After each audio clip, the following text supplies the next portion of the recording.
नमस्ते इंडिया। मैं सुमित शर्मा एक बार आप सबके सामने फिर हाजिर हूँ सहज मार्ग मैथ्स क्लासेस के माध्यम से। स्टूडेंट, आज जो हम टॉपिक लेके आ रहे हैं वो है लाइंस एंड एंगल्स। ये किसी भी कॉम्पिटिटिव एग्जाम्स के लिए बहुत हेल्पफुल टॉपिक है। जैसे आने वाली जो आगामी परीक्षाएं हैं, रिट एग्जाम है, मैं कहूँगा पटवारी, यूपी टेट, सी टेट, इन सब में बहुत हेल्पफुल टॉपिक है ये हमारा। तो हम आगे शुरू करते हैं लाइन एंड एंगल्स। तो फ्रेंड्स, लाइन और एंगल्स की बात हम करें, लाइन एंड एंगल,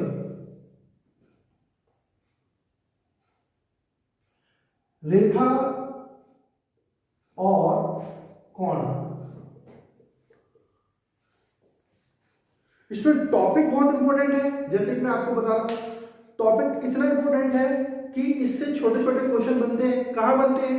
आपका जो प्राइमरी लेवल का एग्जाम होना है वहां पर बनेंगे, जो आपका टीजीटी लेवल का एग्जाम होना है वहां पर भी क्वेश्चंस बनते हैं। तो आज जो हमारा टॉपिक है वो वही है कि हम बेसिक, मैं बोलूं तो हम बेसिक ज्योमेट्री पढ़ रहे हैं एक तरीके से, जहां पर हमने रेखा और कोण के बारे में पढ़ना है, लेकिन छोटे छोटे इनिशियल पॉइंट्स भी हम यहाँ पर डिस्कस कर लेंगे।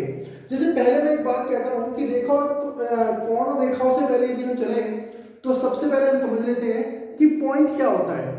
बिंदु, पॉइंट क्या होता है जिसे आप बोलते हो बिंदु, पॉइंट। बहुत सारी जगह पढ़ते हो आप, हायर क्लास में आते हो तो एक्स कोमा वाई पढ़ते हैं, सर ये कोऑर्डिनेट है, पॉइंट्स है। तो क्या है ये बिंदु जो है, आज हम जो पढ़ने वाले हैं वो बिंदु पढ़ने वाले हैं। ठीक, पहले जो पहला टॉपिक है तो भाई बिंदु ये है, पॉइंट है। पॉइंट 9 डायमेंशन होता है। हमेशा यदि पॉइंट के बारे में हमें थोड़ा सा भी डिस्क्राइब करना है तो हम ये बोलेंगे कि जो पॉइंट है वो हमारा कैसा है, 9 डायमेंशन है।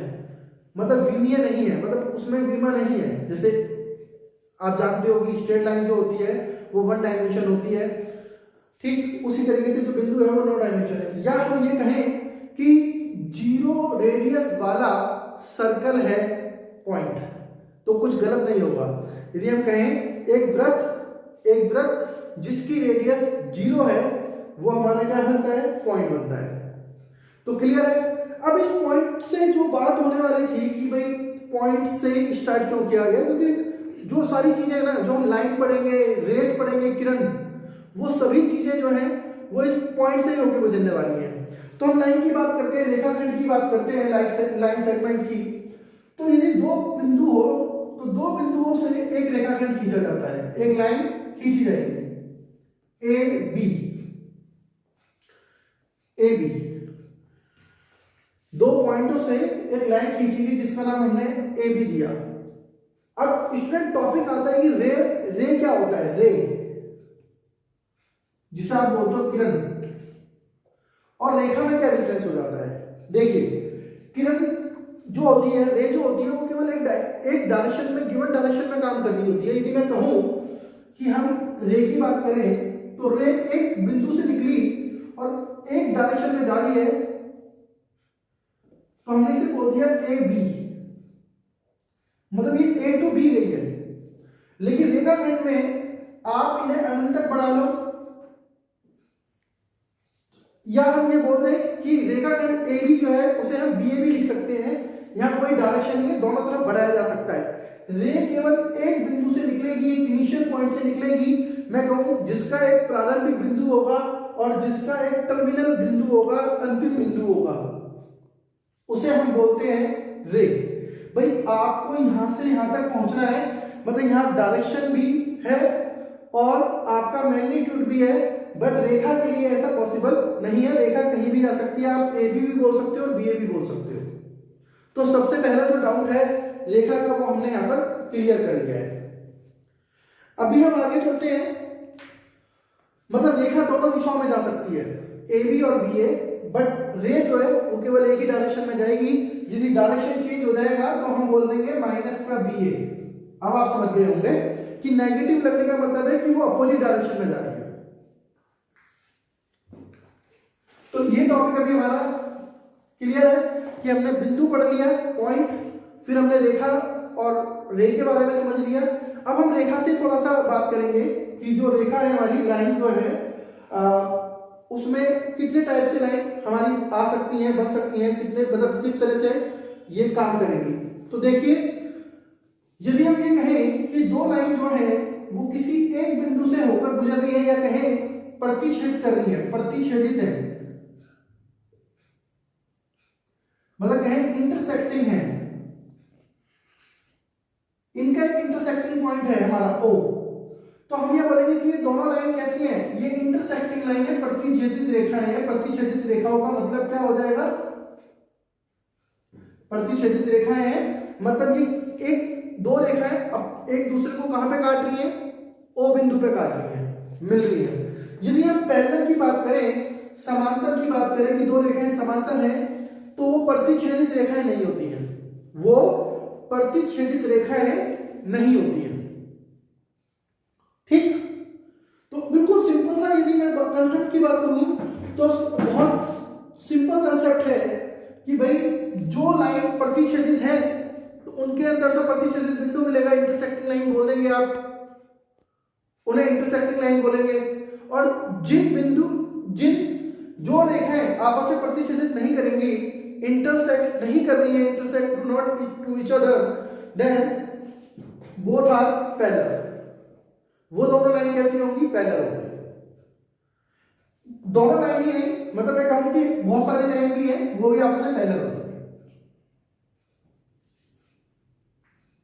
फिर बात करते हैं स्क्यू लाइंस भी होती हैं, ठीक, लेकिन फिर बहुत ज्यादा डीपली चले जाते हैं। 11th क्लास में आती है skew lines, shortest distance between two lines, वहां पहुंच जाएंगे, लेकिन इतना डीपली हमें नहीं जाना, केवल हमें बेसिक अभी सीख लेना है फॉर द कॉम्पिटिटिव एग्जाम।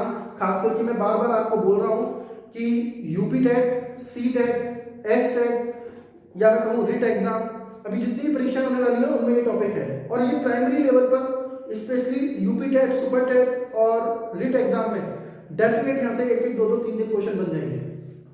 चलते हैं हम आगे। अभी हम बात करेंगे एंगल की। चलो आपको एक छोटी सी बात बताते हैं। मैंने आपसे कहा कि बिना बढ़ाए, बिना घटाए, बिना कुछ करे इस लाइन को छोटा कर दें, तो ये एक पहेली होगी है और सिंपल सा है इसका आंसर कि भाई इससे बड़ी लाइन खींच दो। तो लाइन है ये, मतलब ये अनंत तक भी जा सकती है, रे नहीं है। बहुत सारे बच्चों का डाउट था कि सर रे क्या होता है, वो क्लियर अब हो चुका होगा कि रे में पर्टिकुलर डायरेक्शन होती है, बट रेखा में कोई डायरेक्शन नहीं होती, लाइन अनंत तक जा सकती है, इनफाइनाइट तक जाती है। तो ये कंसेप्ट हमारा क्लियर हो गया। अब हम बात करते हैं एंगल्स की। कोण, तो कोण की शुरुआत में मैं कहूंगा बिंदु से कर लेते हैं। एंगल,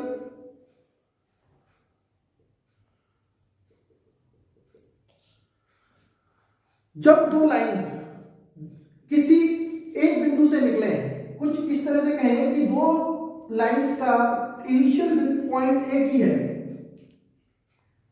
ठीक है, तो वो जो लाइन है ना वो एक एंगल बना रही है, कोण बना रही है, ठीक। मतलब मैं कह रहा हूं कि उन दोनों का एक कॉमन पॉइंट है, तो वो क्या बना रही है, वो जो आकृति बन रही है वो कोण बन रही है।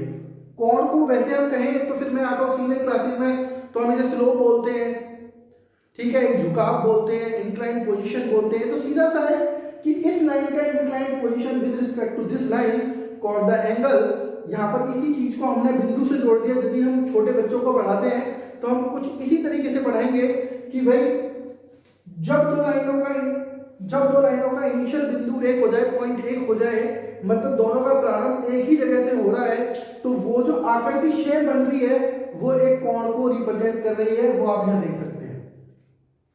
बच्चों को हम अलग अलग तरीके से सिखा सकते हैं कि ये इंक्लाइन पोजीशन जो है, झुकाव जो है, कुछ इस तरह से भी हो सकता है। जो उसका उद्गम है, उत्पत्ति है, दोनों लाइनों की जो पॉइंट है वो एक ही है, तो वो ऐसे भी हो सकता है। सर इसे 90 डिग्री बोलते हैं, 90 डिग्री बोल देते हैं। सर ये भी हो सकता है, कुछ ये भी हो सकता है। हम कहें तो एक पॉइंट ये है और एक पॉइंट ये है, तो ये भी हो सकता है, जिसे आप 180 देखिए हम बोलेंगे लीनियर पेयर। तो बहुत सारे तरीके हैं समझाने के। चलते हैं आगे। तो मैंने जैसे आपसे कहा था कि एंगल के बारे में पढ़ रहे हैं, अब टाइप ऑफ एंगल्स पढ़ेंगे। टाइप ऑफ एंगल्स के बारे में यदि हम चले आगे तो एंगल हमारे 6 टाइप के होते हैं।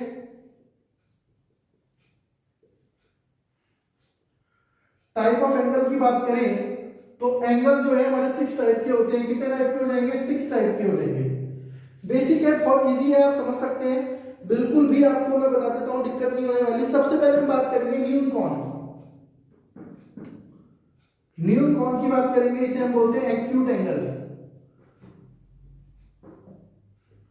That first. दूसरा आता है हमारा अधिक कोण, या हम बोलते हैं कि समकोण हम ले सकते हैं। पहले बीच में समकोण आ जाता है, वो ज्यादा इजी रहेगा आपको समझाने के लिए। समकोण, तो ये हमारा राइट एंगल हो जाता है। उसके बाद आप थर्ड पे आते हो, थर्ड हमारा होता है अधिक कोण, ऑब्ट्यूस एंगल। उसके बाद हम बोले तो जो एंगल आता है वो कौन सा आता है? सरल कोण, स्ट्रेट लाइन।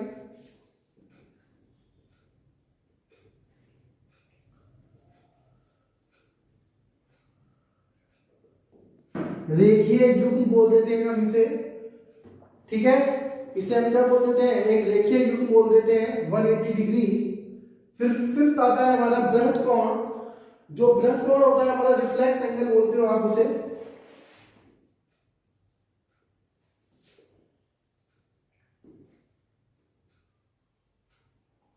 और सिक्स होता है हमारा पूर्ण कोण, कंप्लीट एंगल।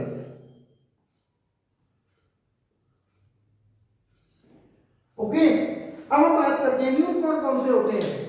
वो कोण जिनका मान 0 डिग्री से बड़ा और 90 डिग्री से छोटा होता है, या मैं ये कह रहा हूं कि जो एंगल हमारे क्या हो जाए 0 डिग्री से बड़े और 90 से छोटे, उन्हें हम बोलते हैं एक्यूट एंगल बोलते हैं। 0 और 90 के बीच में होते हैं। मैं यहाँ पे एग्जांपल देता जाऊंगा। ये 90 डिग्री होता है और इससे छोटे, ठीक। उसके बाद हम चलते हैं, समकोण हमारा हमेशा 90 डिग्री का होता है, जो 90 डिग्री का होता है, ये आप समझ गए होंगे। जैसे हम बोले कि रेक्टेंगल के सारे एंगल जो होते हैं वो 90 डिग्री होते हैं, स्क्वायर वर्ग के सारे एंगल जो है वो 90 डिग्री होते हैं। कुछ इस तरीके से अधिक कोण एंगल बोले तो अधिक कोण जो होता है, ऑब्ट्यूस एंगल जो होता है वो 90 से बड़ा होता है और 180 से छोटा होता है, ठीक। कुछ इस तरह से बन जाता है, आप सब समझते हैं इस चीज को कि 90 से बड़ा होता है। इस लाइन से इधर 120 135 सरल कोण है, इसे रेखीय युग्म भी बोल सकते हैं, कंफ्यूज होने की जरूरत नहीं है, रेखीय युग्म भी बोल सकते हैं, pair, straight line, linear pair भी बोलते हैं। तो इसका मतलब ये है कि एक लाइन ये है और दूसरा पेयर जो है लाइन का वो ये है। इसी बिंदु से उभयनिष्ठ बिंदु जो कॉमन पॉइंट हम बोल रहे हैं वो ये हो गया, तो ये एंगल जो हो गया हमारा 180 डिग्री हो गया। वृत्त कोण हमारा 270 डिग्री होता है। कुछ इस तरह से इसकी आकृति होती है। अब आप सब समझ गए होंगे। 90 180 90 180 और फिर 90 ऐड करेंगे तो 270 हो जाएगा। और आप सब जानते हैं कंप्लीट एंगल का मतलब क्या है, 360 डिग्री। देखिए, जब भी हम कोणों की बात करते हैं तो सबसे पहले आपको ये पता होना चाहिए कि कोण कितने प्रकार के होते हैं। कोण 6 प्रकार के होते हैं, जो मैंने यहाँ पर मेंशन किए हैं। अब हम 2 टॉपिक्स पर और आते हैं कि 2 एंगल होते हैं हमारे, हमेशा बोला जाता है पूरक और संपूरक। पूरक कोण और संपूरक कोण, या हम कहें कोटि पूरक। तो कोटि पूरक कोण कौन से होते हैं? जिसे हम कॉम्प्लीमेंट्री एंगल बोलते हैं। कॉम्प्लीमेंट्री एंगल बोलते हैं जिन 2 एंगल्स का सम, जिन 2 कोणों का सम 90 डिग्री होता है। Sum of 2 angles is equal to 90 degree. यदि हम बात करें कि ये दोनों एंगल है, एक एंगल ए है और एक एंगल बी है, यदि हम कहें इन दोनों का सम कितना है 90 डिग्री है, तो हम बोलेंगे कि A and B is equal to 90 when A and B is complementary to each other। एक दूसरे के कोटि पूरक कोण है A और B। ओके, मतलब हमने कहा angle A plus angle B, angle का साइन कुछ इस तरह से होता है, सम 90 डिग्री के है। और ऐसा क्वेश्चन जरूर आता है कि 60 का कोटि पूरक कोण बताइए, तो 60 का कोटि पूरक हो जाएगा 30, 90 में से आपने 60 को घटा दिया। अब बात करते हैं समपूरक कोण की। समपूरक कोण की बात करेंगे तो समपूरक कोण किसे बोलते हो आप? Supplementary angle. समपूरक कोण, supplementary angle, sum of two angle, दो कोणों का योग यदि वो 180 डिग्री हो रहा है तब हम बोल सकते हैं कि वो कैसे हैं? समपूरक कोण है। मतलब हम कहें कि दो एंगल दिए हुए हैं, एक ये वाला और एक ये वाला, ए और बी, तो इन दोनों का जो सम है यदि वो 180 के बराबर है, 180 डिग्री है, तब हम कह सकते हैं कि this angle is, both angles are supplementary angle. यदि हम कहें एक कोण 130 डिग्री है तो इसका सप्लीमेंट्री एंगल निकालो तो वो कितना हो जाएगा? तब वो कितना हो जाएगा? 50 डिग्री। 180 में से आप 130 को माइनस कर देंगे। ओके, चले आगे चलते हैं। अभी हम आगे चलेंगे, इसमें छोटी छोटी चीजें थोड़ा सा और पढ़ लेते हैं लगेगा।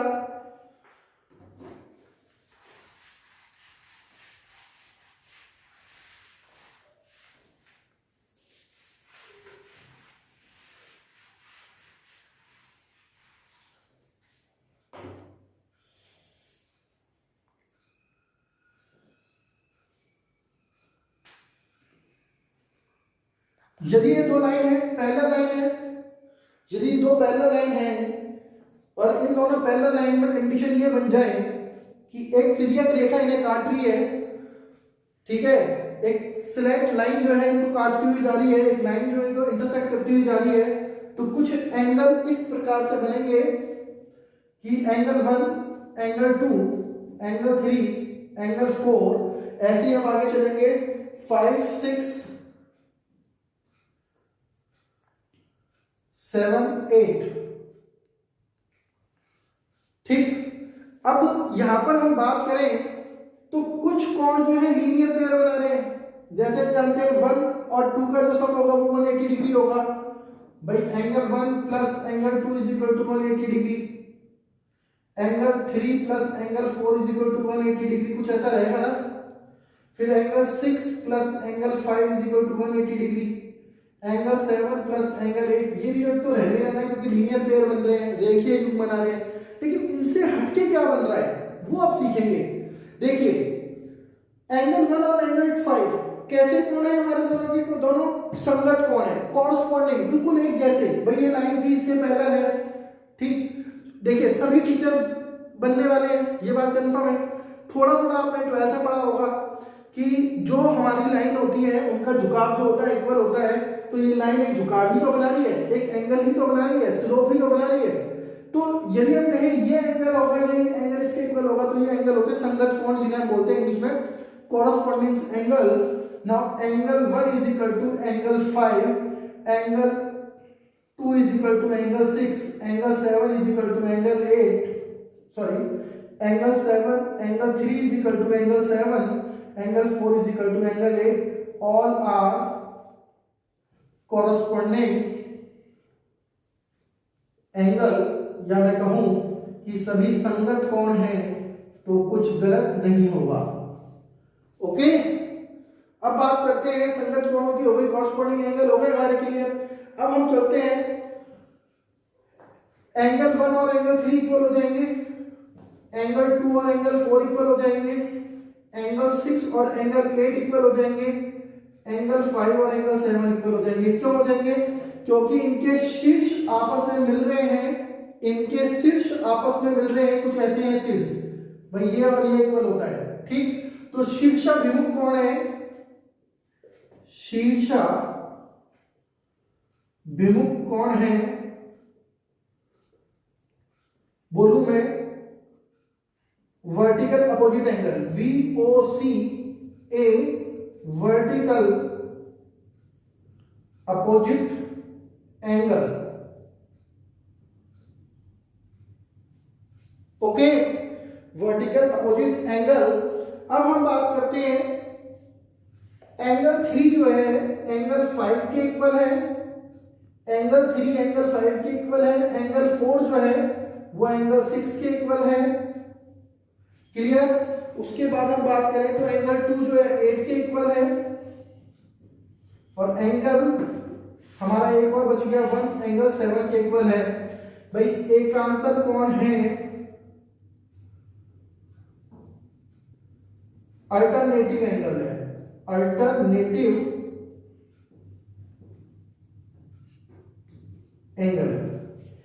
देखिए अब यहां पर कहानी कुछ ऐसी है कि एंगल 2 और एंगल 8 इक्वल है, तो एंगल 1 और एंगल 8 का भी सम 180 हो सकता है। ठीक है, तो इस टाइप के क्वेश्चन जनरल पूछे जाते हैं। फ्रेंड्स, ये जो छोटी छोटी चीजें मैं लेके आ रहा हूँ डेफिनेट आपके लिए बहुत हेल्पफुल होने वाली है, और मैं आपको बोल रहा हूँ ये बात कि 99% जो रिट एग्जाम है ना उसमें तो ये क्वेश्चन यहाँ से बनने ही बनने हैं, खासकर कि एंगल्स, लाइंस, रेखे, जो लीनियर पेयर जो मैं बोल रहा हूँ यहाँ से क्वेश्चन बनेंगे बनेंगे। तो फ्रेंड, आपको कैसा लगा कमेंट बॉक्स में जाके प्लीज बता दीजिए कि कैसा आपको, कितनी हेल्पफुल हो रही है ये वीडियोस, और यदि आपको पसंद आ रहा है तो मैं बस ज़्यादा से ज़्यादा यही कहूँगा कि शेयर करने में आपको ज़्यादा टाइम नहीं लगेगा, शेयर कर दीजिए, और यदि आपको अच्छा लग रहा है तो प्लीज़ सब्सक्राइब भी कर दीजिए। Thank you very much.